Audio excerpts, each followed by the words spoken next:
홍성구의 뉴스 브리핑. 오샤라고 하죠.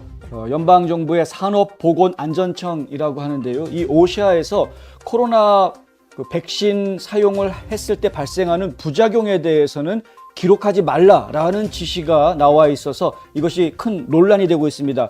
왜 이런 지시가 떨어졌는지, 그리고 이것이 왜 문제가 되는지 자세히 이후에 설명드리겠습니다. 먼저 간단히 말씀드리자면 법에 어긋나는 지시입니다. 어떻게 법에 어긋나는 것인지 잠시 뒤에 설명해 드리겠습니다. 바이든 덕분에 이 아프가니스탄을 탈출을 해서 지금 몬태나에 재정착한 아프간 난민이 성폭행을 저질러가지고 지금 경찰에 구속이 됐습니다. 이 19살밖에 되지 않는 친구인데요. 바리훌라 모만드라는 사람이 이 피해 여성 이름은 일부러 이제 경찰에서 공개를 하지 않았습니다만은 18살짜리 이 여성을 성폭행했다고 합니다. 그런데 이 18살짜리 학생인지는 모르겠습니다만은 이 피해 여성이 이 모만드가 머물고 있는 호텔에 따라 들어갔던 것으로 되어져 있고요. 호텔 안에서 정신을 깨고 보니까 남자가 자기 위에 있었다. 이제 이렇게 이야기를 하고 있는 것인데, 이 모만드 남자 입장에서는 합의에 의해서 성관계가 이루어진 것이다 라고 이야기를 하고 있고요. 근데 피해 여성은 전혀 자기는 원하지 않는, 하지만 남자가 위에 있는데 내가 어떻게 할 수 있느냐, 어쩔 수 없이 당한 것이다, 뭐 이런 식으로 지금 또 얘기가 나오고 있는 상황이라고 합니다. 이거 뭐 어떤 게 진실인지를 중요한 것이 아니라 저희가 지금 문제시하려는 것은 약 6만 명 정도의 아프간 난민이 미국에 재정착한다고 하는데, 그중에 1,800명만이 사실은 이 특별 이민 비자라는 것을 가지고 있습니다. 나머지는 지금 비자 자체가 있지가 않은 사람들인데, 그럼에도 불구하고 뭐 특별한 통지서도 없이도 그냥 어떤 사람들은 당연히 이제 이민법정에 나오라는 통지서를 가지고 있습니다만, 어떤 분들은 그런 것도 없이 지금 전국 각지에 퍼져 있는, 그리고 실제로 700명 정도의 그 아프간 난민 같은 경우는 어디에 재정착한다라는 그런 통지서도 없는 상태에서 지금 사라져버린 이런 상황이기도 합니다. 그러니까 지금 아프간에서 난민을 받아야 되겠다라는 이야기들이 인권적인 측면에서 뭐 힘을 얻고는 있습니다만은, 곳곳에 이런 그 불합리한 문제들이 지금 자꾸 이야기가 되는 것이고요. 지난 10월 초에는 미군 기지 곳곳에 지난 8월에는 아프간에 있는 탈레반 테러리스트들하고 유착 가능성이 있다라는 이유로 해서 프랑스 경찰이 프랑스 쪽에 왔던 아프간 난민들을 체포하는 그런 일도 있었고요. 지난달에는 포트 블리스에서 여성 군인 한 명을 이 아프간 난민들이 집단으로 성폭행하는 그런 사건도 벌어진 적이 있습니다. 이거 저희가 좀 신중하게 생각해 봐야 할 문제인 것 같습니다. 연방 대법원이 텍사스주에서 시행하고 있던 그 심장 박동법, 그러니까 태아가 심장이 뛰기 시작하는 시점, 대략 한 6주 전후라고 하죠. 이때부터는 낙태를 할 수가 없다라고 만들어 놓았던 이 심장 박동법을 저지하려는 소송에서 또다시 연방 대법원이 거부하는 이런 이제 결정이 오늘 나왔습니다. 연방 대법원이 이런 결정을 한 것이 이번이 벌써 두 번째인데요. 지금 연방 법무부에서는 계속해서 이것을 문제시하고 있고 소송을 걸고 있습니다. 1970년대에 나왔던 로우 vs 웨이드라는 판례가 있는데, 이 판례에서는 24주를 기준으로 해서 낙태를 허용해준다 안 한다라는 그 기준을 하고 있죠. 근데 24주 기준이라는 것은 그 아이가 유산이라기보다는 조기 출산을 하더라도 그 아이가 인큐베이터라든가 이런 걸 통해서 생존할 수 있는 시점, 이 6개월이기 때문에 그 24주라는 기준으로 해서 낙태를 할 수 있다 없다 이렇게 규정을 하였던 것입니다. 그런데 그것을 심장이 박동하기 시작하는 때부터 해야 된다 해가지고 6주로 지금 옮기려고 하는 움직임인데, 다른 주에서도 이런 움직임이 있었죠. 엘라바마주라든가 뭐 여러 주에서 그런 움직임이 있었지만은 그 법원에서 다 인정을 못 받았습니다. 그런데 텍사스 주에서만큼은 특별히 지금 인정을 받고 있는데요. 그 이유가 뭐냐면은 정부가 단속하는 것이 아니라 민간인들이 신고를 하게 되어 있습니다. 법규 자체가. 그래서 민간인들이 자발적으로 신고를 하고 그것에 대해서 규제하는 방식이기 때문에 이건 정부가 규제하는 법규하고는 좀 달라서 연방 대법원이 이 부분에 대해서 이게 정당한 법이냐 아니냐에 대한 그 논의가 좀 필요한 그런 상황이라고 하는 것이죠. 그럼에도 불구하고 연방 대법원이 확실한 논의를 하고 결론을 낼 때까지 일단 텍사스주에서 만든 이 심장 박동법은 계속 시행을 하라라고 지금 이야기가 되어져 있는 상황이라고 합니다. 일단 대법원에서는 11월 1일 날 심리를 하겠다라고 이제 이야기를 했으니까요. 11월 1일 심리에서 어떤 이야기들이 나올지 저희가 또 계속 기다려봐야 하겠습니다. 연방법무부의 내에 있는 감찰관실, 이 맥커비 전 FBI 부국장이 선서를 하고도 증언 선서를 하고도 거짓말을 했다. 이제 이렇게 이야기가 나왔습니다.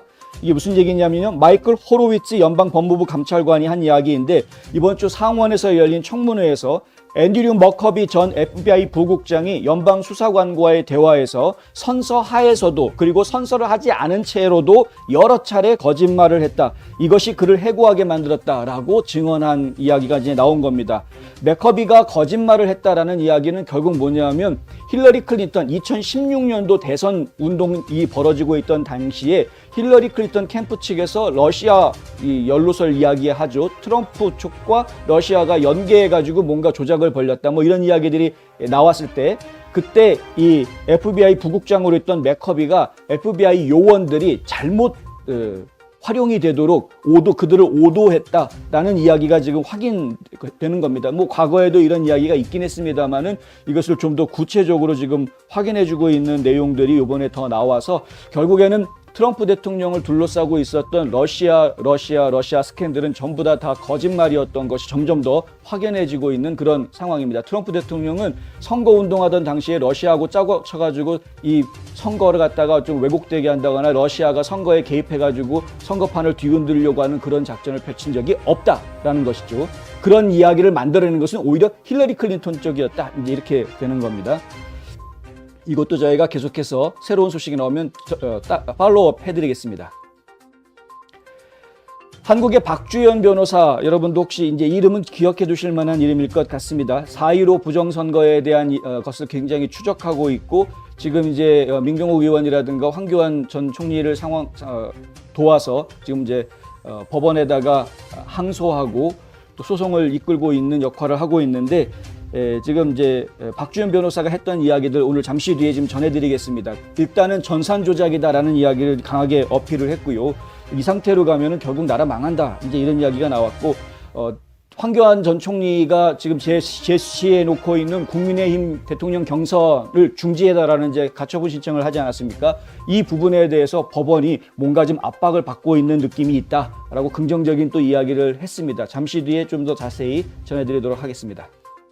엘라바마 주의 주 의원들이 특별회기가 소집이 된다라는 이야기를 들었는데요. 다음 주부터 특별회기가 소집이 된다면 그때는 백신 의무화를 좀 다루자라고 주지사에게 촉구하는 이야기를 하고 있습니다. 원래 주지사가 다음 주에 특별회기를 소집했던 이유는 이 지도를 다시 만들기 위해서입니다. 선거구 지도를 다시 만들기 위해서 특별회기를 소집하겠다라고 했던 건데, 의원들이 지금 백신 의무화 때문에 전국이 다 난리고 알라바마도 이게 예외가 아닌데, 백신 의무화, 이 연방정부에서 내려놓은 백신 의무화 정책을 무력화시키는 알라바마 주의 법안들을 이미 다 만들어 놨다라는 거죠. 알라바마 주 하원에서 지금 나온 법안이 있습니다. HB 31이라는 법안이 나와 있는데, 이 법안을 아예 이번 특별회기 때 정식으로 통과시키자. 그래서 빨리 조치를 취하자. 이제 이런 이야기가 나온 거고요. 알라바마 주 상원에서는 이 법안을 만드는데 시간이 걸리니까 차라리 그 전에 이 KIB 엘라바마 주지사가 직접 행정명령을 좀 내려라. 뭐 플로리다라든가 텍사스 같은 경우에는 그런 움직임이 있지 않습니까? 텍사스주의 그렉 에버 주지사가 행정명령 내린 것처럼 지금 KIB 주지사도 행정명령 내려서 백신 의무화로부터 이 알라바마 주 기업들이 보호받을 수 있게 해달라. 이런 요청도 지금 나와 있는 상태입니다. 이 사항도 어떻게 진행되는지 차차 추이를 전해드리도록 하겠습니다. 전국 도매 및 유통업 협회라는 협회가 있는데요. 이 협회의 회장이 바이든 대통령에게 편지를 보냈습니다. 협회를 대표해서 편지를 보낸 겁니다. 이 편지에서 만약 연방 계약을 맺은 회사들의 직원들에게 백신 접종을 의무화하는 걸 강행하면 결국에는 그들이 일자리를 잃게 될 것이다 라고 주장하고 있습니다. 에릭 호플린 NAW, 이 이제 협회 이름이 NAW인데요. 이 협회 회장이 하는 이야기는 회원사들에서 일하고 있는 근로자들의 상당수가 백신 접종을 지금 거부하고 있는 상황이다. 이것을 너무 지나치게 강요했다가는 결국에는 유통 대란으로 연결될 수 있다라는 이제 강하게 경고하는 그런 편지를 보냈습니다. 요것 관련해서 자세한 소식 잠시 뒤에 더 자세하게 전해드리겠습니다. 팀스터 노조라고 혹시 들어보셨는지 모르겠습니다. 미국 운송 트럭 노동조합 연맹. 예, 말이 좀 기네요. 근데 이게 팀스터라는 이름으로 해서 결국은 이제 트럭커들의 노조인데 규모가 굉장히 큽니다. 한 뭐 170만 명 정도 노조원을 거느리고 있다고 합니다. 전국적으로. 이 엄청나게 규모가 큰 노조가 하필이면 키타죠. 한국무역협회를 방문을 했습니다. 워싱턴 DC에 한국무역협회 사무실이 있는데 이 사무실에 들이닥쳐가지고 달랑 서한을 전하고 뭐 시위 아닌 시위를 하고 갔습니다. 무슨 얘기냐면 한국에서 현재 지금 논란이 좀 되고 있는 안전운임법, 이 안전운임제도 이것을 좀 제대로 시행을 해라. 아니 미국에 있는 트럭커 노조들이 지금 한국에 있는 운송노조들, 그러니까 화물연대가 이거 주장해가지고 만들었던 안전운임제 이 제도를 지금 제대로 지켜달라고 지금 미국 안에서 이런 일이 지금 벌어지고 있는 겁니다. 사실 좀 뭐 노동자들 특히 이제 운송업에 종사하시는 분들이 팬데믹 이후에 굉장히 많이 중요한 업종으로 좀 부각이 되어져 있는 상황이고 많이 힘들어지고 있는 업무가 너무 과도한 업무들이 지금 몰려와서 힘들어지고 있는 것은 저희가 충분히 이해하고 있는데 근무 여건을 좀 많이 개선해 줘야 되겠다라는 부분에 대해서는 충분히 공감할 수 있기는 한데요. 한국 사정을 미국에 있는 노조가 와가지고 이렇게 막 찌르고 이야기하고 하는 것이 저희는 좀 당황스러운 그런 상황이기는 합니다. 어쨌든 간에 지금 이런 그 노조들의 활동이 전 국제적인 연대를 통해서 지금 이루어지고 있다라는 사실, 이거는 저희가 좀 알려드려야 할 것 같고 이것을 뭐 긍정적으로 봐야 하는 건지는 좀 생각해봐야 될 여지가 있는 것 같기는 합니다만은 네, 하여튼 특이한 소식이어서 전해드렸습니다. 갈랜드 법무장관 말이 요즘 많죠. 그런데 헌터 바이든을 조사하는 특별검사를 지명해야 된다라는 지금 압박을 받고 있다고 합니다. 공화당 의원들이 이런 압박을 많이 하고 있다고 하는데 이 갈랜드 법무장관 과연 특별검사 지명을 할 것인지 뭐 여러분들이 벌써 느낌을 잡으셨겠지만 한때 대법관이 될 줄 알았다가 대법관이 되지 못하고 지금 이제 법무장관으로 취임을 했는데 바이든 정부에서 에헴 하면 알아서 기고 있는 이런 법무장관을 하고 있는 상황이기 때문에 과연 이 바이든의 아들을 특별조사하는 검사를 지명을 할지는 알 수는 없습니다. 하지만 일단은 여러 가지 명분들이 지금 제시가 되고 있고 공화당뿐만이 아니라 다른 법률 전문가들도 지금 충분히 명분이 있기 때문에 조사해야 된다라는 이야기들이 지금 나오고 있는 상황이기 때문에 지금 기초를 두고 봐야 할 것 같습니다. 이 내용도 잠시 뒤에 자세히 전해드리겠습니다. 전 맥도날드의 미국 CEO를 했던 미국 지역의 총괄 CEO를 담당했던 에드 랜시라는 분이요. 에드 랜시. 근데 이분이 바이든이 결국은 지금 망가져 있는 공급망 위기에 큰 영향을 줬다. 정확하게 영어로 표현하면 dramatically라고 이야기했으니까 아주 드라마틱하게 영향을 줬다라고 이제 이런 이야기를 하고 있습니다. 팍스뉴스에 출연해서 이런 이야기를 했는데요. 팍스뉴스 진행자인 마리아 바르티로모가 랜시 전 대표에게 이렇게 물어봅니다. 당신은 그 지역을 돌면서 4번이나 앞으로 뒤로 반복했다. 이러한 공급망 위기가 과거에 보았던 것과 어떤 관련이 있느냐.